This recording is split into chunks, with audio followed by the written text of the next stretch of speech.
E aí, caros, tudo bem com vocês? Aqui é Márcio Bezerra, eu trabalho com análise e desenvolvimento de sistemas. E nesse vídeo aqui nós vamos explorar, inclusive é um vídeo que até atende alguns pedidos, para fazer aí um vídeo que explica de maneira o básico do básico de um acesso a dados utilizando o Entity Framework Core. É apenas uma introdução rápida ao Entity Framework Core, até para servir como base para outros vídeos. Um dos intuitos também desse vídeo aqui é servir como base para outros vídeos. Por exemplo, em determinados vídeos, quando eu for mostrar algum código mais elaborado utilizando o Entity Framework Core, por exemplo, ao invés de eu perder aquele tempo de criar o projeto desde o início, eu posso dirigir você para esse vídeo aqui. No caso aqui, como vocês podem ver aí na tela, eu estou na versão 9 do Entity Framework, mas se você tiver uma versão ligeiramente diferente dessa, não vai fazer muita diferença do que vai ser mostrado aqui no vídeo. Bom, mas eu já dei aqui uma aumentada no tamanho das fontes, então, inclusive eu deixei aqui a logo do Entity Framework para você ver qual é a versão aí e obter algumas informações. Para eu chegar nessa logo aqui, já explicando isso, eu disparo o comando .NET-EF, então aqui você tem informações sobre o .NET e nós vamos criar aqui uma aplicação bem simples, como eu já falei, e inclusive eu já vou começar verificando aqui em que pasta eu estou. Então, eu aconselho você distribuir suas aplicações por tecnologia, né? Eu aqui costumo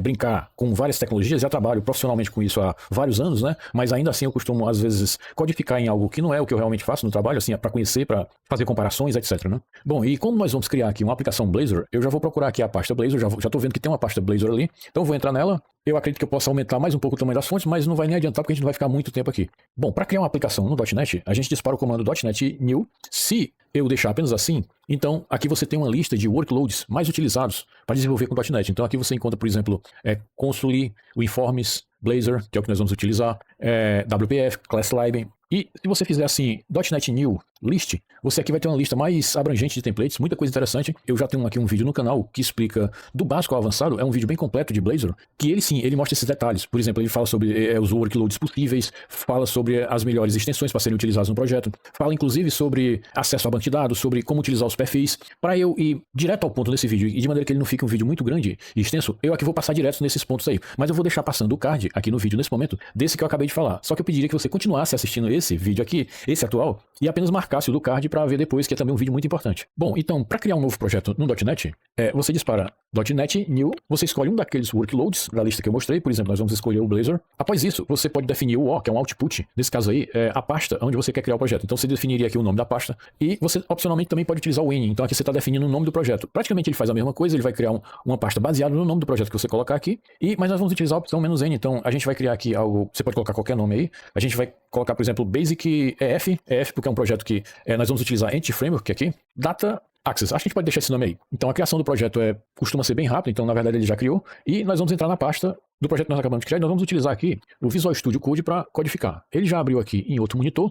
Eu costumo trabalhar com perfis, isso porque esses perfis eles me ajudam a organizar as extensões, de maneira que eu não preciso carregar todas as extensões num perfil. Se eu coloco aqui um perfil, por exemplo, .NET, então ali eu só coloco as extensões que são relativas a .NET. Então isso de alguma maneira me faz com que eu veja isso como mais organizado, e de alguma maneira pode ser que ele evite conflitos com extensões ali, e até pode fazer com que o ambiente fique mais leve, né? Então eu utilizo perfis dessa maneira. Então nesse ponto aqui eu posso lhe mostrar, por exemplo, que eu estou com um perfil Ionic Angular. Isso porque eu desenvolvo também Ionic aqui, e eu desenvolvi Ionic utilizando o Angular como uma linguagem de programação. Porém, você está vendo que eu tenho outros perfis aqui, como Astro, Default, .NET, e para cada um desses perfis, como eu disse, eu não vou entrar em detalhes, foi no vídeo que eu falei no início aqui, que você pode ter mais detalhes sobre isso, mas eu vou mudar aqui para um perfil que é mais adequado para esse vídeo aqui que nós estamos criando, que no caso é o perfil .NET. Quando você muda de perfil, é aconselhável você fazer um reload window. Então eu dei aqui um Ctrl Shift P, e na primeira opção você pode digitar RE, o início aí, e ele já abre aqui Reload Window, Command Shift P no Mac, né? Então vamos fazer aqui o Reload Window, ele vai aqui recarregar as extensões. Então como eu mudei de perfil, isso é aconselhável você fazer. Bom, como é de praxe, nós já vamos logo executando a aplicação antes mesmo de fazer qualquer modificação. Então aqui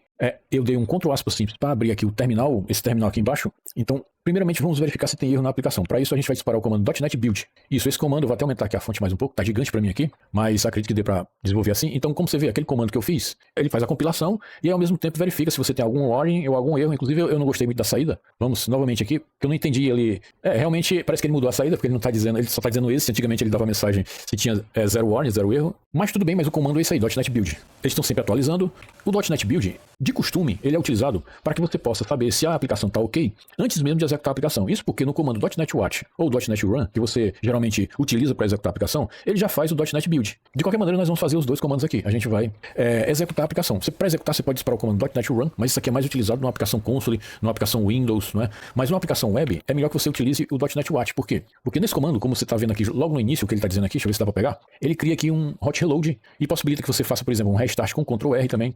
Inclusive, como você pode ver aí, ele deu um erro aí no final, apesar do .NET Build não ter dado erro nenhum, no .NET Watch ele acabou dando um erro, mas isso ocorre porque nós temos aqui uma aplicação, eu esqueci uma aplicação rodando aqui no .NET, então ele tentou utilizar a mesma porta. Você pode verificar aqui o erro que deu, já pra gente aprender um pouco como é que verifica os erros, logo aqui no início da mensagem, como você pode ver, ele tá dando a mensagem aqui, ó, informando que o endereço já está em uso, né? Então para isso eu vou parar aqui a aplicação que eu tô rodando, pronto, e agora a gente pode limpar tudo aqui, a gente pode dar um Ctrl C, e agora nós vamos repetir o comando e vamos disparar o .NET Watch para ele executar a aplicação utilizando um hot reload. Ele abriu aqui em um outro monitor que eu vou trazer para cá, e o template básico do Blazor nesse workload que nós selecionamos é esse aqui, é uma aplicação bem básica, Hello World, Welcome to Your New App aqui. Ele tem aqui um contador para mostrar para você a interatividade do Blazor, e aqui ele simula uma API fake que na verdade é realmente uma API fake, ele nem faz realmente um GET aqui, pelo menos até pouco tempo atrás ele não fazia. Mas isso não vem ao caso aqui para esse vídeo, o que vem ao caso é que a gente vai tentar colocar lado a lado, não sei se vai precisar disso aqui nesse vídeo, que vai ser tão simples e rápido, mas como eu sempre faço isso, nós vamos tentar colocar lado a lado aqui os dois, para ver se dá pra gente programar mudando, mostrando as duas coisas ao mesmo tempo. Bom, e a gente vai começar modificando essa página aqui, que é a página Hello World. Essa página aqui é a página home.razor.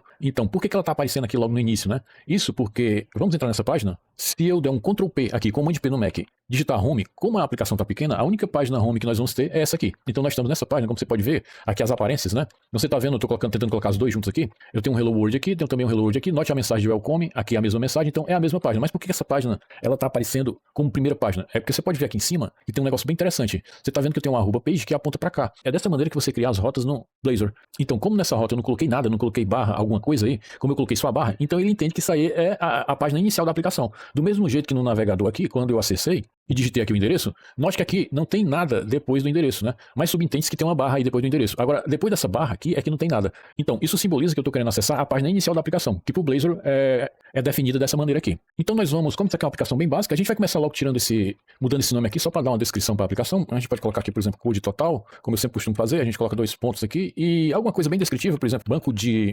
dados. A gente pode colocar, já tá aqui um pouco tomando, deixa eu dar um Ctrl B, Command B para fechar ali, que fica maior que a área de visualização. Entity Framework básico, vamos colocar como básico aqui para fixar bem que é um vídeo básico. Então ficou meio grande aí, mas ficou bem descritivo, eu achei legal. Então você viu que ele mudou aqui, a proporção que a gente vai salvando, o hot reload, o que ele faz é isso, quando você vai salvando ele vai mudando aqui. Nós vamos tirar aqui esse texto por hora, acredito que a gente não vai precisar disso, vamos colocar só um HR no lugar dele, e esse texto aqui, ele correspondeu a esse H1, isso aqui é um H1, né? Então, mas eu posso mudar também o title da janela, que ainda tá aqui em cima, ó, como você pode ver, tá como home, né? Então, é para isso que existe esse componente aqui, esse page title, que eu posso colar aqui o mesmo texto, e você nota que na janela agora ficou o texto que nós colocamos lá. Então é bem melhor assim, porque até mesmo as ferramentas de busca, como o Google, passam a encontrar melhor o que você definiu aqui como conteúdo do seu site, da sua aplicação. Bom, mas para a gente trabalhar com o Entity Framework, nós precisamos trabalhar pensando em models. O Entity Framework é um ORM. Então o ORM, basicamente, o que ele faz é o seguinte, você cria classes, e ele transforma essas classes, ele faz o mapeamento, dessas classes para entidades do banco de dados. Então é isso que a gente basicamente faz aqui. A gente precisa criar várias classes, essas classes a gente costuma chamar de models, elas são na verdade entidades. De uma maneira transparente, o Entity Framework ele vai transformar essas classes em tabelas do banco de dados, e você vai poder, por exemplo, fazer consultas e operações nessas tabelas, inclusive fazer junções de tabelas, operações de banco de dados, utilizando o código C#, trabalhando de maneira orientada a objeto. Isso sem conhecer sintaxe e dialetos de banco de dados. Na prática, quando a aplicação está muito grande, na verdade, nem sempre vai ser exatamente esse mar de flores como eu estou falando aqui. Muitas vezes, expressões mais complexas, você sim vai precisar aqui e acolá utilizar algo como um Dapper, algo como uma consulta, realmente uma consulta SQL ali. Mas eu diria que em 90% da codificação, você vai trabalhar focado em objetos, né? Focado em orientação a objeto e codificação normal. Então, por esse motivo, nós vamos precisar criar nosso primeiro model aqui. Então eu vou abrir aqui esse explorador de arquivos e eu não vou aqui seguir tão boas práticas não. Eu vou aqui trabalhar com um projeto só que vai servir para o banco de dados, vai servir para tudo, eu não vou trabalhar em camadas, né? Então eu vou criar aqui uma pasta models, que é onde nós vamos colocar nosso modelo de dados, né? Vamos iniciar criando aqui um model. Na verdade, nós só vamos criar um model para facilitar o entendimento. E assim, o que você não entender aqui, você também não vai ficar aí louco, querendo saber, querendo descobrir o que é. Muitas vezes, quando você está estudando programação, estudando desenvolvimento, você vai praticando, mesmo sem saber o que é aquilo, e depois quando você vai se deparar, você já sabe o que é aquilo, e acabou que a prática foi mais importante do que aquela ânsia de querer conhecer tudo que você está vendo, né? Então, nós vamos criar aqui uma pasta models, é padrão criar com esse nome, models aí, e dentro dela nós vamos criar nosso primeiro model, que na verdade o que é um model? É uma classe normal do C#. Então, eu vou aqui, por exemplo, em New File, e vou chamar esse model de item.cs, CS porque é a extensão do C#. E aqui nós vamos criar uma public class com o mesmo nome, vamos colocar item aqui, e eu vou criar aqui duas propriedades. Tem algumas particularidades nessas propriedades, por exemplo, se eu criar aqui uma propriedade public int id, criar aqui um getSet para ela, dessa maneira, deixa eu ver se eu volto aqui, pronto. Se você colocar por nomenclatura, se você criar uma propriedade num modelo de dados, numa entidade de banco de dados, utilizando o Entity Framework e der um nome para ela de ID, ele autossinaliza que essa propriedade é uma chave primária do banco de dados e vai tratar ela como uma autonumeração, um autoincremente ali. Isso facilita bastante. Isso porque esse ID é um int, né? Então, além de ter o nome ID, ele tem como tipo de dados um int. Então, além dele ser uma chave primária, ele vai ser autonumeração. Isso para o Entity Framework. Não é só essa nomenclatura que ele utiliza. Então, você pode definir outros tipos de nomes que ele vai tratar também como uma chave primária. Eu não vou entrar muito em detalhes, porque quando a gente começa a falar de muitas modificações, possíveis modificações, acaba dificultando aqui. Mas eu vou falar só de uma, que desculpa eu errei aqui, mas eu vou falar só de uma. Se eu copiar isso aqui e colar aqui, então você viu que eu coloquei agora diferente. Eu coloquei o nome da classe e um ID depois. Ele também considera isso do mesmo jeito, não é? E se você criar aqui uma propriedade que não tem nada a ver, eu vou criar aqui só para exemplificar, e você ainda assim quiser que essa propriedade seja a chave primária, você pode definir aqui um atributos, a gente chama isso de atributos, informando que eu quero que esse ID código aqui seja uma chave primária. Então, mas eu não quero forçar a barra com isso aqui, vamos trabalhar de maneira meio padronizada, é um vídeo básico aqui. Então, vamos deixar com o nome padronizado mesmo aqui, como um ID, e uma classe que a gente está chamando, que eu acho que não poderia ser o nome mais simples, né? Uma classe chamada item mesmo, item, né? É um item. E a gente vai colocar aqui também um nome para a classe, né? Pronto. Eu não vou inicializar isso aqui, vou deixar sem inicializar. E você nota que, como eu não inicializei aqui a classe, ele colocou aqui, ele está marcando, veja só o que ele está indicando. Eu não defini um valor inicial para essa propriedade, que é um string, e ainda assim eu estou dizendo, eu não disse também que ela é nullable, né? O que eu estou querendo dizer com isso? É que eu não defini nenhum valor padrão inicial para essa propriedade, e então quer dizer que ela vai ficar sendo considerada como nula. Porém, eu não estou dizendo que esse tipo de dado, que essa string, é nula. É nullable, né? Vamos falar assim. No linguajar aqui a gente chama de nullable. Então, para isso, eu tenho algumas opções. Eu posso dizer que ela é nullable e aqui está tudo certo, você viu que ele tirou aqui a advertência, ou posso inicializar ela aqui com algum valor, como por exemplo, esse valor aqui. Eu também posso inicializar ela no construtor, que ele também vai aceitar. Então, se eu tirar aqui, pronto, criar aqui um construtor, eu vou criar só para exemplificar aqui para você, eu vou tirar esses parâmetros aqui, pronto, e você viu que agora ele passou a marcar o construtor, né? Porque agora, como eu tenho um construtor, ele não vai mais culpar as propriedades, ele vai culpar o construtor. Se eu for passar aqui, ele vai dar um erro parecido, dizendo que eu não inicializei a propriedade name aqui. Então, eu posso dizer aqui no construtor que name é igual a um string vazia, que pode ser assim, pode ser string.empty. String.empty é a mesma coisa de dizer que isso aqui, é a mesma coisa de dizer isso aqui, pronto. Mas você viu que ele desmarcou lá, então é que eu estou inicializando. Ou seja, sem querer dificultar muito as coisas, se eu não inicializar um string, então é uma boa prática dizer que ela é nullable. Eu quero aceitar que ela inicialize com valor nulo, ou seja, eu não quero inicializar ela, eu quero que ela inicialmente seja nula realmente. Então, aqui eu estou sendo bem tão simples aqui que eu não estou sequer trabalhando com namespace. Eu não vou nem meter namespace aqui na história para tornar o mais simples possível o exemplo. Porém, nós vamos ter que ter um banco de dados aqui. A gente vai trabalhar em memória. Eu vou explicar para você como é que você trabalha em memória sem banco de dados e vou explicar como é que você trabalha com um banco de dados. Por esse motivo, nós vamos ter que instalar aqui componentes, packages, que a gente chama aqui pacotes, que vão possibilitar que a gente trabalhe com banco de dados. No caso aqui, nós vamos trabalhar com SQLite. Aí você pergunta, poxa, mas não é melhor um SQL Server? Não, é a mesma coisa, não vai mudar o código. Tudo que a gente codificar aqui vai servir para SQLite, SQL Server, até para outros bancos de dados, MySQL, sei lá, que não muda praticamente nada no código. E algo que de repente mudaria no código aqui, eu vou acabar informando para você. Então, para instalar um componente no .NET Edge Package, aqui é para instalar um pacote no .NET. Então, para a gente trabalhar com SQLite, nós vamos disparar aqui Microsoft Entity Framework, e aqui no final a gente coloca, se fosse SQL Server, seria isso aqui, não é? Mas a gente vai trabalhar com SQLite. Eu espero que eu consiga acertar aqui, acho que é assim, pronto. Não, acho que é só com L, não estou lembrando direito. Ok, vamos. Pronto, você viu que ele está instalando o SQLite. E de uma maneira interessante, nós também vamos instalar aqui um outro pacote bem interessante, que é o in-memory. Isso até para mostrar para você que, utilizando o .NET, é possível que você trabalhe também em memória. De repente você não quer criar banco de dados ainda, eu quero apenas testar como é que vai ficar aquela estrutura, sem ainda gravar nada em disco, né? Então, o banco de dados em memória, ele vai guardar aqueles dados como se fosse um banco de dados comum, normalmente, podendo você fazer consultas, podendo inserir registros e tudo mais, durante o tempo de vida do servidor. Né? Quando o servidor cair, quando você derrubar o servidor, pronto, você tem que popular novamente aquele banco de dados. Então, vamos instalar aqui esse componente que é o in-memory. Bom, mas, Márcio, só o fato de eu ter criado aqui um model, uma classe, na verdade, porque isso aqui nada mais é que uma classe, ele já vai para o banco de dados, ele já vai criar essa tabela no banco de dados? Não, para isso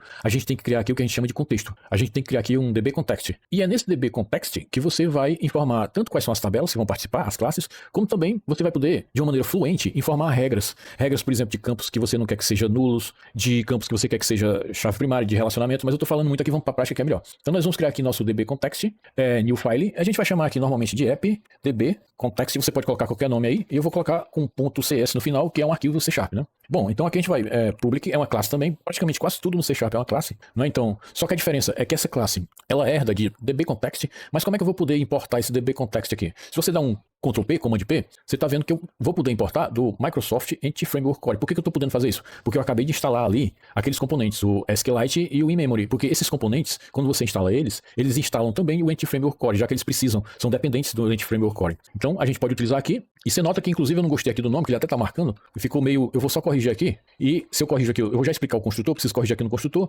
e apenas questão de, sei lá, de toque, de boas práticas, eu vou renomear também o arquivo para que ele fique no mesmo formato. E aqui também, bom, eu vou tirar aqui esse Explorer para explicar o que é esse dbContext. Então, o dbContext é uma classe que ela pode ter qualquer nome, mas ela deve herdar de dbContext. Por quê? Porque essa classe aqui, ela precisa ter um construtor que deve receber um dbContext options, que é do tipo do dbContext que você está criando. Por quê? Porque ela vai precisar passar essas options para a classe base. Então aqui é como se você tivesse, na verdade é como não, você está fazendo uma herança aqui, é uma classe que vai herdar de dbContext. E quais são as tabelas que vão participar? Então, veja só, aqui, você lembra que nós criamos aquele model item, né? Só o fato de você criar aqui uma propriedade do tipo db7 de item e colocar qualquer nome aqui, que ele vai pegar esse nome que você colocou aqui, vamos até dar um zoom para melhorar, né? O fato de você criar uma propriedade que seja pública, né, do tipo db7 de uma classe lá, no caso nós estamos utilizando a classe items, e dar qualquer nome para ela, lembrando que esse nome aqui é através desse nome que ele vai criar a tabela no banco de dados, ou seja, a tabela no banco de dados vai se chamar items, com um Szinho aí, do jeito que você colocou aqui. Então, dessa maneira, você está definindo que o model items vai participar, vai ser uma das tabelas do banco de dados. Mas você também pode definir algumas regras aqui. Na verdade, você pode definir todas as regras de banco de dados aqui de uma maneira fluente. Para isso, para que você comece a definir essas regras, bom, é de costume isso aqui ficar em cima, né? Nós colocamos embaixo aí, mas é de costume a gente separar bem aqui. Então, aqui para baixo vai ficar tudo que é tabela. Nós só criamos um aqui para facilitar, né?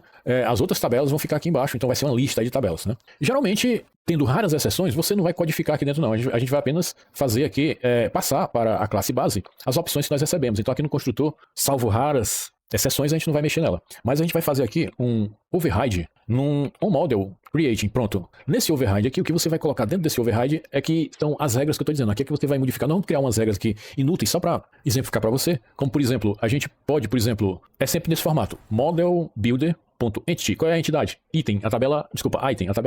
To table. Então aqui você tem, por exemplo, a chance de mudar, criar um nome para a tabela, né? Então, por exemplo, eu posso criar aqui table items, né? Só que se eu não colocar isso aqui, ele vai assumir esse nome aqui que ficou aqui em cima. A gente vai deixar assim. A gente pode, por exemplo, aqui também definir qual é a chave primária. Então, ó, você pode utilizar hasKey aqui, informando que a chave primária é o ID. A gente pode até deixar aí para servir como exemplo para você. E a gente pode dizer aqui que a propriedade name, ela is required, ela é requerida. Vamos dar um zoom aqui. Ela é requerida e has max length 100. Ela é requerida e tem no máximo 100 caracteres. Então ele vai criar, por exemplo, um campo no banco de dados que vai ter o nome name mesmo, vai marcar esse campo no banco de dados como requerido e vai dizer que ele é um varchar 100, no máximo 100 caracteres. É isso que ele está fazendo. Bom, eu poderia até informar mais coisas, a gente pode parar por aqui. Eu vou até deixar essas que são bem interessantes mesmo. Eu queria que o nome fosse requerido, mas só que eu só vou mudar aqui para 200, que eu tô achando 100 muito pouco, apesar de a gente nem precisar disso não. Vou deixar essas duas aí, mas nós precisamos informar no nosso program.cs que nós queremos utilizar esse dbContext aqui. Inclusive, nós precisamos também nesse comando informar qual é o tipo de banco de dados. Você pode notar aqui que aqui a gente não está fazendo referência nenhuma a que banco de dados que eu vou usar, né? Você pode ver que nesse código não tem nenhuma referência a SQLite, não tem nenhuma referência a memory, nem a SQL Server. O que a gente vai fazer lá no program.cs pode ser feito aqui também. Só que eu prefiro fazer lá no program.cs que eu vou mostrar para você. Então, para isso, Ctrl P, a gente vai abrir aqui o program.cs, Command P no Mac, né? E bem aqui embaixo, onde tem esse builder.cs, nós vamos informar e configurar nosso contexto aqui. A gente vai incluir nosso contexto. Então, você vai disparar aqui builder.services.add dbContext. Então, nesse ponto aqui, a gente está adicionando e informando que nós queremos utilizar. Eu vou já explicar melhor aqui. A gente vai informando que nós estamos querendo utilizar o app dbContext, foi o que nós acabamos de criar. Só que a gente vai utilizar ele inicialmente, para ir aqui aos passo a passo, nós vamos utilizar ele inicialmente como o in-memory. Use in-memory database, dessa maneira. E aqui você dá um nome para ele. Vamos baixar isso aqui para ficar mais fácil ler. Então, vamos salvar e dar um zoom aqui para a gente explicar, né? Então, veja só, eu estou aqui interagindo no serviço que a aplicação vai utilizar, estou informando que eu quero utilizar aqui um dbContext. Qual dbContext? O que nós acabamos de criar lá. E você lembra daquelas opções que nós colocamos no construtor, quando nós herdamos e dissemos que essas opções vão ter que passar para a classe base? Pronto. É essas opções aqui que nós estamos informando no nosso método anônimo. Isso aqui nada mais é do que um método anônimo. Como eu disse no início, você vai ficar brigando e se perguntando o que é método anônimo. No canal aqui tem vários vídeos que informam, aconselho você dar uma vasculhada sobre métodos anônimos, mas se eu fosse explicar isso aqui iria ser uma enciclopédia, né? Então, mas é como aquilo que eu falei, você às vezes vai fazendo, vai praticando, sem entender muito bem o que é aquilo, e depois no tempo certo você vai procurando saber o que é tal coisa, né? Então dessa maneira você vai aprendendo realmente. Então, mas eu estou informando aqui nos options que eu quero utilizar aqui um use in-memory database. Eu quero trabalhar em memória. Mesmo você utilizando um in-memory database, você informa também um nome para o banco, né? Porque de repente você pode criar 2 bancos em memória, né? Com nomes diferentes. Então dessa maneira, eu estou aqui querendo dizer que eu quero utilizar aquele dbContext, só que eu não quero utilizar banco de dados físico, eu quero utilizar só memória mesmo. Pronto. Então nós vamos iniciar desse jeito. Daqui a pouco a gente passa para um banco físico. Agora nós vamos lá para o nosso... Vamos salvar tudo aqui. Tá tudo salvo? Nós vamos lá para o nosso... Voltar para o nosso home.razor, que nós só fizemos isso aqui. Nós vamos criar algo bem simples aqui. A gente vai criar um table normal. A gente vai aqui colocar aquelas 2 colunas do nosso model que nós criamos. Vou tentar criar aqui um tread. Deixa eu ver se ele chega a dar aqui uma ajuda, pra gente não ficar tão manual aqui. A gente coloca também um tr, né? E pronto. Nesse tr nós vamos ter 2 ths aqui, que um vai ser o id. Você viu que nós só criamos 2 colunas ali, né? Alt Shift seta para baixo. Nós vamos criar aqui também o nome. Eu vou colocar no caso aqui da interface em português mesmo aqui. Pronto. É uma tabela. Então aqui a gente tem tRead, vamos criar aqui o tbody da tabela. Tbody da tabela, body assim, ok? Do mesmo jeito nós vamos, eu acho que eu vou copiar daqui, esse tr aqui, só que aqui não é no caso, no body, isso aqui não é um th, é um td que a gente chama, né? É um td. Vou inventar qualquer ID aqui, só pra gente ver como é que vai ficar na tela isso aí, pra deixar melhor. Então, é um item é como se fosse uma tarefa, eu deixei com o nome item bem aberto pra servir pra qualquer coisa lá. A gente vai tratar aqui como se fosse uma tarefa, vamos colocar aqui como tarefa 001. Depois eu vou ver porque ele tá marcando esse tbody aí, eu acho que eu esqueci alguma coisa, tá meio estranho. E a aplicação não tá rodando, a gente vai dar aqui um .NET Build, vamos dar um .NET Build antes pra gente verificar se tem algum erro no que a gente fez, né? Então ele tá aí compilando e não encontrou nenhum problema, e agora já nós vamos disparar o comando .NET Watch para a gente executar a aplicação. Ele já abriu aqui, na verdade, em outra aba, eu vou até fechar essa anterior aqui, mas com a tabela bem precária, que a gente vai tentar dar uma ajeitadinha, já que a gente está, por padrão aqui, o Blazor, ele utiliza Bootstrap, aqui, se você for procurar, por exemplo, Bootstrap, você vê que tem aqui, ó, ele utiliza a versão, no caso daqui, dessa versão, desse workload que eu estou utilizando, a 5.3, como você pode ver aqui, ó, a 5.3, mas onde é que eu encontro esse Bootstrap? Se você for aqui, ele está na pasta lib, dentro de www.root, Bootstrap. Então é aqui que você encontra o Bootstrap, inclusive nessa pasta você encontra os arquivos estáticos utilizados pela aplicação, inclusive aqui o favicon também, caso você queira modificar, ó, o favicon aqui. Vamos fechar também o Bootstrap, que eu estava apenas mostrando. Então, pelo fato dele ter Bootstrap, a gente pode criar algumas coisas do Bootstrap aqui, como por exemplo, dizer que essa tabela, ela é, ó, já viu que já deu uma melhorada, dizendo que ela é uma tabela stripped, que é daquele tipo que tem uma linha de uma cor, como se fosse uma zebra, né, ali vai mudando, vai alternando as cores, que ela tem borda, esse table hover aqui, quer dizer que se eu passar o mouse, ela escurece um pouquinho aqui, bom, ficou uma tabela um pouco melhor, né.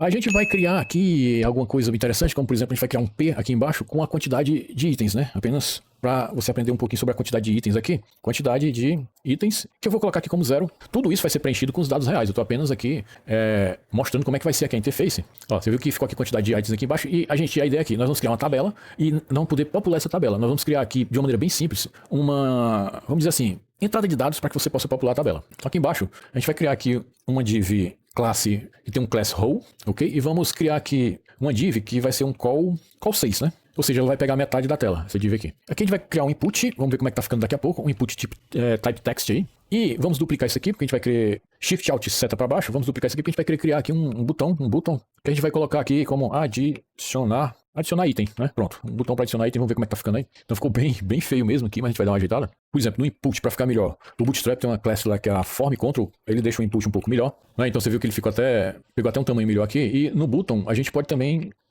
estilizar um botão de uma maneira melhor. A gente pode dizer que ele é BTN, só nisso ele já fica um pouquinho melhor aqui, só que a gente pode dizer que ele é um BTN traço, você pode colocar primary aqui, a gente vai tentar o primary para ver, ó, você viu que ele já ficou aí um botão um pouco melhor. É uma interface razoável, né? Para um exemplo que a gente está fazendo que não vai considerar realmente a interface, então ficou aí razoável. Deixa eu abrir mais isso aqui que tá muito imprensado para codificar. Você inclusive pode fechar aqui o terminal com Ctrl aspas simples, se você não estiver precisando. Você pode alternar, ó, quando você vai disparando Ctrl aspas simples, ele vai alternando, ele não vai sair do ponto que ficou aí, né? Então, a gente vai precisar preencher essa tabela aqui, mas para isso a gente vai precisar de uma lista de itens, então nós vamos começar a criar umas propriedades. Como é que você começa a codificar no Blazor? Existem várias maneiras, mas para não ser complexo aqui, para não tornar mais complexo, eu vou falar só sobre essa maneira aqui. Vou falar apenas bem rápido, que você pode também codificar utilizando um arquivo separado, né? Mas a gente vai, inclusive você pode também programar aqui no HTML, só que aqui aconselho você colocar o mínimo de código possível, apenas um fluxo ali, alguma coisa rápida, mas a maioria, acredito eu, vai programar dessa maneira aqui, utilizando o @code. Então para isso nós vamos criar uma propriedade que ela pode ser private, porque ela só precisa ser vista aqui dentro desse arquivo, então ela pode ser private, que é uma lista de itens, né?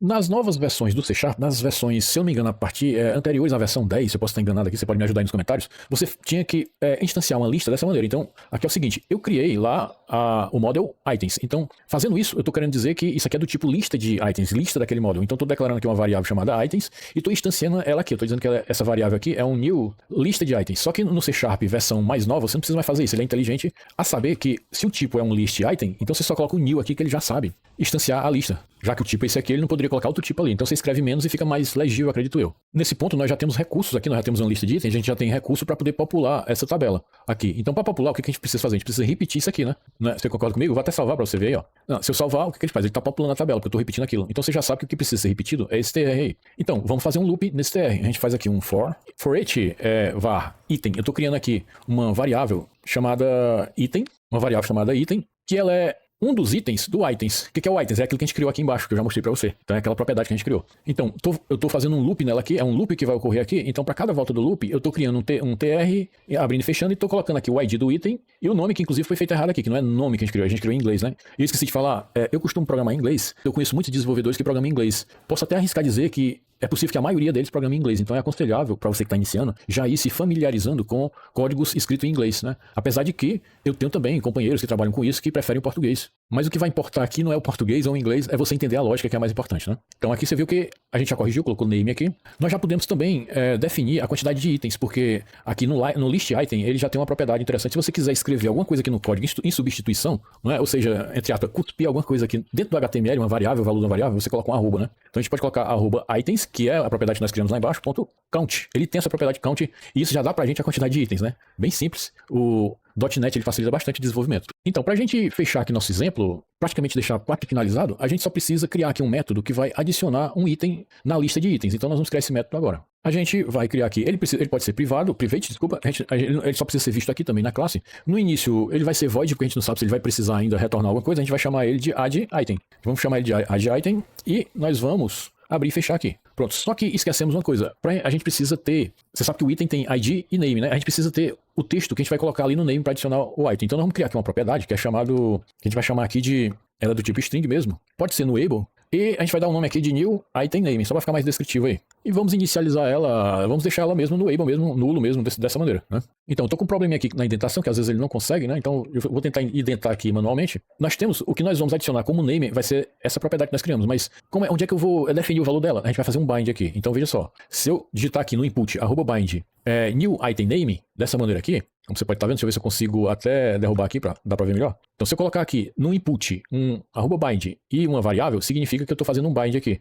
Que é um bind, né? Então, vamos criar aqui um P aqui embaixo, só para exemplificar, e um arroba com o nome daquela variável, né? Que é o new item name. Pronto. E eu vou inicializar ela só para demonstrar com um valor qualquer aqui, que é, por exemplo, new item. Pronto. Só para a gente tentar exemplificar aqui como é que isso funciona. Então, se eu salvar tudo aqui, o que vai acontecer? Você viu que ele já zerou aqui a lista, ele mostrou o new item aqui e o new item aqui, porque nós definimos ele. Mas como eu fiz esse bind aqui, se eu modificar aqui para new item 2 e sair, o que acontece? Nada, porque nós esquecemos de definir aqui em cima o render mode que nós vamos utilizar. Bom, aqui eu vou explicar bem rapidamente sobre o render mode que nós vamos utilizar, mas no canal também tem um vídeo que explica bem melhor sobre render modes, que eu vou deixar agora um card passando aqui no vídeo, mas mais uma vez eu peço que você apenas marque esse vídeo de render modes aí, mas continue nesse aqui que é bem interessante. Então, eu vou utilizar aqui como render mode o Interactive Server, porque é o que eu mais aconselho utilizar, porque nesse render mode tudo é renderizado no servidor e o que vem para o cliente é apenas HTML e um pouco de JavaScript. Se você tiver algum código que não queira compartilhar, esse é o render mode mais seguro, porque o usuário ali, o cliente que está utilizando sua aplicação, ele só vai ter acesso a HTML praticamente, ele não vai poder ler o seu código. Existe o render mode também Interactive Web Assembly, que é bem diferente, ele faz o download de todo o código que você fez, inclusive do código do .NET, ele baixa tudo para o navegador. E um cara ali mal intencionado, talvez com a IA ajudando ali, ele pode fazer uma engenharia reversa e obter alguma coisa ali do seu código. Então por isso que eu gosto de utilizar o Interactive Server Render Mode, mas no vídeo que eu falei, que já deve ter passado aí, ele explica bem melhor sobre os Render Modes. Então, uma vez que eu defini o Render Mode, eu vou dar aqui um Ctrl A simples, porque quando você define o Render Mode, você precisa reinicializar a aplicação. Então, eu vou dar aqui um Ctrl R para ele reinicializar a aplicação. Você pode também, opcionalmente, parar, dar um Ctrl C e dar um .NET Watch novamente, mas aqui ele já reinicializou. Então, dessa maneira, se eu mudar aqui para 2 aqui, e sair, você nota que aqui no P, que nós criamos, ele mudou também. Se eu mudar aqui, você nota que ele está mudando embaixo, ou seja, ele já tem um bind. Então, quando eu for adicionar aqui um item, eu vou até tirar aqui de baixo, foi só uma demonstração que eu fiz, né? E vou tirar também o texto aqui do item, vou deixar ele assim mesmo, nulo, né? Vou deixar ele dessa maneira. Então, quando eu for adicionar, o que eu vou adicionar vai ser, o que vai ser o texto, o name desse item, você sabe que o item tem o código, o ID e o name, né? O name vai ser esse new item aí. Ou seja, é o que eu escrevi aqui. Para a gente adicionar um item, nós vamos criar uma instância dele, var item igual a new item. Você pode criar uma instância no .NET já passando o valor de uma propriedade. Então aqui eu estou criando um novo item, né? O que é item? Aquele módulo que nós criamos. E eu já estou dizendo que a propriedade name dele vai receber aquele new item name, que está ali no bind do input. Então, o que eu mudar no input, se eu colocar ali, por exemplo, tarefa 1, então aqui vai estar tarefa 1, e eu já vou criar um item cujo name lá, que seria, no caso que a gente está tratando como se fosse tarefa, né? Você pode tratar como que quiser aí, seria um tarefa 1. Mas aqui a gente criou um item, tudo bem, mas a gente não tem o banco de dados, né? Tá faltando, cadê o banco de dados? Como é que eu vou gravar essa tarefa se eu não tenho aqui o banco de dados? Para isso nós vamos ter que criar aqui, eu posso trabalhar de várias maneiras aqui, eu posso trabalhar com injeção de dependência, mas nós vamos criar aqui um factory. A gente vai aprender de uma maneira diferente aqui, nós vamos fazer aqui um inject aqui de um factory. É através desse factory que nós vamos criar nosso banco de dados. Então eu vou criar aqui um IDB context factory. Do que tipo? Que tipo de factory é? Daqui a pouco a gente vai ver. O tipo que você vai colocar aqui é o DB context que você criou. Então eu nem lembro mais, parece que foi app DB context, a gente colocou com esse nome, né? E aqui a gente pode, para simplificar, colocar como um DB factory dessa maneira. Então nós criamos aqui nossa factory, que vai possibilitar a gente ter acesso ao banco de dados. Eu poderia trabalhar de outras maneiras também, isso aqui é uma das abordagens, né? Então eu estou criando aqui um DB factory e estou querendo trabalhar com banco de dados no estilo factory. Estilo factory é aquele que a gente chama um factory.create alguma coisa e ele vai retornar o banco de dados para você. É o que nós vamos fazer aqui. Então a gente vai dizer que var db é igual ao dbfactory.create dbcontext. Então eu já tenho um db aqui. Inclusive ele colocou aqui esse using, que eu acho que foi, ele errou, né? Colocou esse using aqui embaixo. Bom, e como nós definimos para o nosso dbcontext que uma das propriedades lá é o items, então a gente pode definir aqui que eu instanciei aqui o item, Eu vou codificar e depois eu explico tudo, né? Então, e aqui eu vou fazer um save changes e vou zerar a variável que é o new item name, né? Que inclusive eu errei aqui. Eu vou dizer que new item name é nulo novamente. Você pode fazer também uma validação aqui. Se for nulo, por exemplo, se a string for nula ou white space, o que significa isso aqui em cima? Significa que ou ela é nula ou então ele é espaços vazios, né? Ele não tem valor ali. Vou explicar rapidamente isso aqui. Então, add item, estou verificando se o new item name é nulo ou tem apenas espaço ali. Se sim, ele vai dar simplesmente um return aqui. Ele não vai seguir o código e não vai adicionar nada, né? Caso afirmativo, ele vai criar aqui, utilizar o factory e criar o banco de dados, criar o DB. Aqui ele vai instanciar o item, que é um new item que nós criamos, e já vai colocar como name lá o bind que nós fizemos com aquele input. Então é o que você digitou naquele input, né? Mas e o ID, Márcio? O ID, como você sabe, ele é auto-increment, né? A gente não vai precisar setar ele aqui. E nós vamos adicionar ele para nossa coleção de itens que nós definimos lá no nosso DB context. E aqui nós vamos dar um save changes. O que faz esse save changes? Ele vai salvar no banco de dados, realmente, essa informação. É isso que faz isso, esse save changes aí. Vamos aproveitar aqui para zerar nosso new item name. Por quê? Porque zerando ele, como está em bind, zerando essa variável, ele vai zerar a caixa de texto lá em cima, o input, né? O bind, ele tanto é para um lado como para o outro. Ele é two-way, né? A gente chama de two-way. Se eu zerar aqui a variável, ele também zera a caixa de texto lá em cima. Como nós estamos em memory, eu acredito que a gente já possa testar aqui. Só que ele deu um erro aqui. Então, pela mensagem aqui, você está vendo que ele não pode prover o valor para a propriedade DB Factory aqui da aplicação. Isso porque não existe nenhum serviço registrado utilizando IDB Context Factory. Isso significa que nós esquecemos uma coisa aqui no nosso program.cs. Aqui nós colocamos builder.service.addDBContext. Isso era se nós quiséssemos utilizar ele normalmente, como se fosse injetável numa injeção de dependência normal, sem a utilização de Factory. Mas se você for utilizar Factory, muda um pouco aqui. Você coloca addDBContext Factory, dessa maneira. Mudando aqui o program.cs, é essencial que você dê um Ctrl R para reinicializar a aplicação, que foi o que eu fiz agora. Então você nota que agora ela já reinicializou sem erros, inclusive eu vou até apagar essas outras instâncias aqui. E vou colocar aqui, sem nada, para ver o que ocorre. Então sem nada, ele não fez nada realmente. Vou colocar aqui, por exemplo, nova tarefa 1 só para diferenciar, e vou aqui em add item, e ele não fez nada. Isso porque nós vacilamos, porque nós não codificamos o botão, né? Então veja que nós criamos aqui um botão, mas nós não colocamos nenhum código nesse botão. Então nós vamos pegar esse add item aqui, e no on-click desse botão, on-click, pronto, a gente vai colocar aquele método. Não vou entrar em detalhes, em alguns métodos você vai precisar, por exemplo, criar parâmetros, aqui você vai precisar utilizar de um método anônimo, mas aqui, como a gente pode utilizar dessa maneira, vamos deixar assim mesmo para facilitar. Então eu já codifiquei o on-click aqui do botão, então já é para ele estar funcionando, ele vai chamar isso aqui. Então se eu apagar aqui e não colocar nada, ele não fez nada. Se eu colocar de volta aqui, nova tarefa, o que ocorreu? Ele disse aqui que ele salvou no banco de dados, né? Como ele forma aqui, você pode ver que ele salvou uma entidade em memory, segundo ele está dizendo, deu tudo certo, ele salvou. Mas a pergunta é por que ele não veio para cá, né? Então vamos ver aqui. Essa lista que nós temos aqui, ela é independente da lista que nós temos no banco de dados, entendeu? Isso aqui não é o items que nós temos no banco de dados. A gente colocou aqui como item, mas esse items aqui, ele não é uma consulta ao banco de dados. Nós adicionamos aqui o item no banco de dados, fizemos aqui o save changes, porém a lista de itens aqui, ela ficou imutável, né? Então, essa lista de itens aqui, a gente precisa também adicionar nela, ou então consultar novamente. A gente precisa consultar ela novamente. Nós não estamos aqui indicando em parte nenhuma que essa lista tem alguma ligação com o nosso banco de dados, entendeu? A gente pode, por exemplo, dizer que aqui embaixo, depois de salvar, que nossa lista de itens é igual. A gente pode também simplesmente adicionar o item, eu vou até fazer assim para você ver também. Ou a gente pode dizer aqui embaixo que items, né, é igual a o db.items.list. O que eu estou fazendo aqui? Eu estou fazendo um select. Então é assim que você faz um select bem simples, na verdade, na tabela items. Então, items to list. Eu estou recuperando a lista e estou gravando na variável items. É até melhor dessa segunda maneira aqui, mas vou mostrar das duas. Pronto, vamos deixar só de cima, que aqui eu vou adicionar o item nas duas listas. Então eu vou colar aqui, eu acho que eu não tenho mais, tem um tarefa 2, vamos colocar, e vou adicionar. Então você viu que agora nós temos item 2 e tarefa 2, né? Mas por que ele colocou 2 aqui? Porque quando ele passa do save change, que você está vendo aqui, ó, ele atualiza esse modo que você passou aqui, inclusive até o auto-increment, ele já retorna já incrementado para você. Então você viu que dessa maneira aqui deu certo, mas a gente pode também testar de outra maneira, como por exemplo a gente pode comentar, e dessa vez a gente está atualizando a variável items com uma consulta que a gente está fazendo ao banco, né? Então acredito que ele tenha reiniciado ali, eu vou criar aqui, acho que eu perdi aqui a cópia, posso copiar daqui, né? E vamos colar aqui, vamos colocar 3, por exemplo. Então, ele colou mais um aí. Por que ele colou mais um? Porque agora eu estou consultando do banco. Você viu que eu tinha adicionado o primeiro lá que não tinha aparecido, mas ele foi gravado no banco, né? Mas até então, a gente não tinha consultado ainda a informação do banco. Bem aqui é que eu consultei realmente a lista. Então nós vamos deixar dessa maneira aqui, porque ela é mais completa, né? Então, só apareceu o que não tinha aparecido ainda, porque essa foi a única vez em que eu fiz uma consulta do banco de dados para preencher a lista de itens. Caso eu atualize a página, você viu que ele apagou tudo, né? Então isso ocorre porque ao atualizar a página, eu não estou consultando o banco de dados. Então para que ele consulte também o banco de dados. Ao atualizar a página, a gente pode fazer aqui um override num método que é sempre executado quando eu entro na página, que é o onInitialize async. Protected override async task, né? Do onInitialize async, pronto. Esse método aqui, ele é executado sempre quando você acessa a página. Então o que ele está fazendo aqui é o que nós já fizemos aqui, né? A gente está consultando a lista e preenchendo a variável items. Mas por que ele está marcando aqui? Porque esse método aqui, ele é um método assíncrono, mas eu não estou utilizando nada de async aqui. Eu vou tratar tudo como async, mas você não precisa prestar atenção.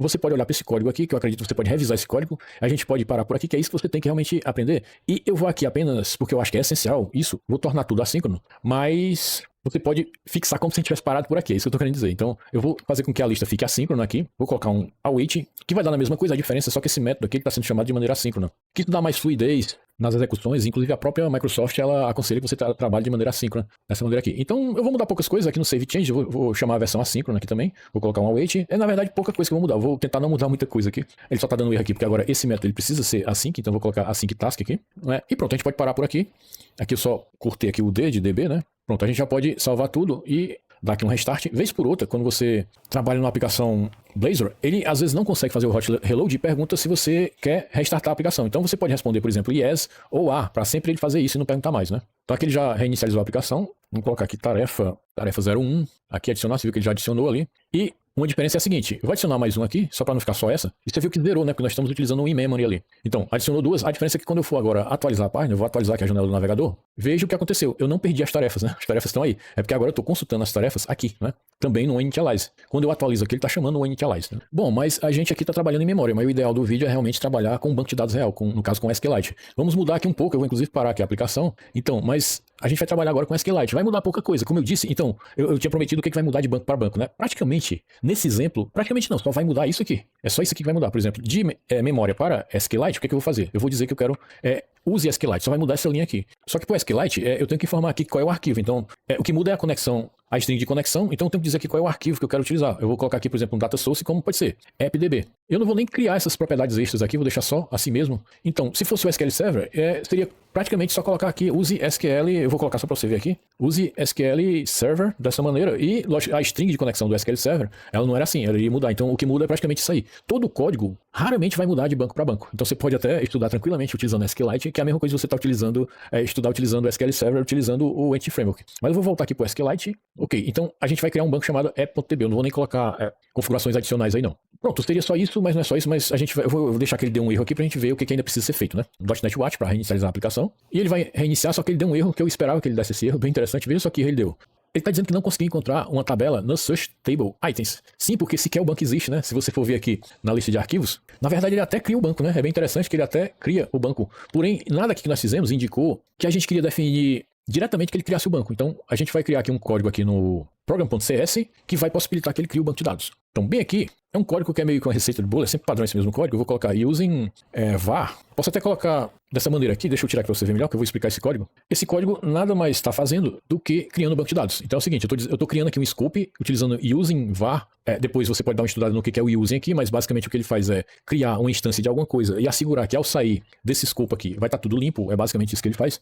Aqui eu estou pegando o serviço IDB Context Factory, estou trazendo ele para essa variável, estou criando aquele contexto aqui, recebendo aquele banco de dados que nós estávamos utilizando naquela página home ali, e a única coisa que eu estou fazendo aqui com o banco é chamando esse método aqui, é inSuriCreated. É um método que você chama para o banco de dados para ele criar o banco de dados. Eu poderia ter feito isso aqui? Poderia sim, eu poderia bem aqui. Eu fiz dessa maneira porque é a maneira mais ideal de você fazer isso, né? Mas eu poderia bem aqui, no onInitialize, eu não tenho aqui o DB, então é a mesma coisa, aquele DB ali é esse mesmo que eu estou pegando aqui. Isso porque aqui eu injetei esse DB Factory, então aqui eu tenho uma palavra-chave chamada inject para poder fazer isso de maneira mais fácil, né? Aqui, na home, né? Só que aqui no program.cs eu não tenho como injetar nada, a única maneira que eu tenho é com essa linha grande aqui, que ele chama o get required service, né? Para eu poder fazer entre aspas, uma injeção aqui. Mas você poderia ter feito isso? Poderia sim, você poderia ter feito assim, db.database inSuriCreated. Dessa maneira o banco também ia ser criado, né? Por que eu não fiz assim? Porque, apesar de eu não estar seguindo boas práticas, aqui também seria uma péssima prática você ali estar se aproveitando da inicialização de uma página para poder criar o banco, né? Então eu preferi criar de uma maneira mais propícia, que é aqui dentro do program.cs, que é aqui onde você inicializa lá a partida no contexto do banco de dados, né? No DB Context. E é o que ele está fazendo aqui, ele está criando o banco de dados. Então vamos ver o que vai acontecer agora, né? Só que eu vou, inclusive, restartar tudo aqui para ver o que ocorre. Eu dei um Ctrl R aqui. Você viu que agora ele restartou sem erro e ele consultou, mas não veio nada. Só que agora nós vamos criar aqui tarefa 01. Vamos gravar. Você viu que ele gravou. Vamos criar aqui uma nova tarefa. Será que eu deixei aquele código aqui? Acho que eu apaguei, né? Ah, sim. Pensei que eu tinha deixado o inSuriCreated ali, que é realmente uma péssima prática fazer isso. Ok, então você viu que ele gravou aqui os dois. Eu vou reinicializar a página, ver o que acontece. Estou atualizando a página, tá aqui. Então, esses dados foram realmente criados no banco de dados. Para que a gente possa ver isso, eu vou abrir aqui um outro terminal. A gente vai consultar agora o banco de dados que nós acabamos de criar. Primeiramente, nós vamos ver cadê o banco, né? Então, cadê esse banco? Deixa eu minimizar isso aqui. Olha, o banco que nós criamos é esse aqui. Então, o arquivo já está aqui. Para que você possa consultar o banco de dados, eu vou abrir aqui um novo terminal, pode ser esse terminal aí, e vou utilizar aqui o SQLite, que é uma ferramenta de linha de comando que eu tenho aqui, que inclusive eu errei aqui. SQLite apontando para esse banco aí, né? Pronto, ele já entrou aqui no banco e eu posso, por exemplo, listar as tabelas. Vamos listar, eu faço um ponto tables, né? Aqui eu estou fazendo uma consulta direto no banco de dados. Então, ó, eu só tenho uma tabela, que é a tabela items. Como você pode ver aqui, esse comando aqui eu listo as tabelas, né? Aqui eu entro no banco, então só tem uma tabela que é a items. Então vamos fazer uma consulta nela, né? Então eu vou fazer aqui select. Assim, era o que você faria se você estivesse realmente acessando o banco de dados sem utilizar um ORM como o Entity Framework. Você teria que fazer select dessa maneira. Então select asterisco from items. Então veja que ele já retornou aqui os itens. Para ele retornar de maneira mais bonita, a gente pode dar aqui um modbox. É um comando também aqui do SQLite. Você pode ver aqui um modbox, né? Vou dar ele aqui porque você vai ver que ele vai retornar. Vou repetir a consulta de uma maneira um pouco melhor. Então você viu que ele criou aqui a tabelinha. Isso prova que tá tudo funcionando perfeitamente. Você pode também, caso você não queira ir por linha de comando, se eu sair aqui, né? Eu acho que é ponto .twitch, se não me engano. Ok, saímos. Eu vou fechar aqui esse terminal. Ok, voltamos aqui. Nem sequer paramos a aplicação, que ela ainda está sendo utilizada aqui. Você pode também utilizar algumas extensões do Visual Studio Code para poder consultar o banco. Por exemplo, eu acho que eu tenho um aqui, pronto. Bastando clicar aqui em cima, você viu que ele já está listando aqui os dois registros, porque utiliza aqui uma extensão que eu vou mostrar para você, que é a @installed. Infelizmente, eu acho que eu não vou saber qual é. Mas eu vou colocar aqui SQLite, pronto. Eu acredito que seja ou essa ou essa, é uma dessas duas. Eu estou utilizando, deixa eu ver se é essa aqui, ou é, pronto, essa aqui, SQLite Vir. Ela tem mais de 1.800.000 downloads, então é essa extensão aqui que eu estou utilizando. Apesar de eu preferir pela linha de comando, que eu acho mais prático, né? Ali menos poluída a tela e eu posso fazer consultas de maneira mais, com a tela mais limpa ali, utilizando linha de comando. De qualquer maneira, se você não gostar, você pode dar uma consultada aqui no banco de dados, né? Como eu estou fazendo agora, ó. Ele está consultando, inclusive aqui você pode incluir registro, se eu não me engano, ó, tem um botãozinho mais aqui e pode até fazer consultas melhores aqui. Caros, é isso aí. Eu agradeço pela atenção. O vídeo que eu achei que seria bem curto acabou ficando maior do que eu previ aqui. De qualquer maneira, eu agradeço pela atenção. Espero que tenha sido útil esse conteúdo, principalmente para quem está iniciando. Agradeceria se você curtisse o vídeo e seguisse o canal. Até a próxima aí.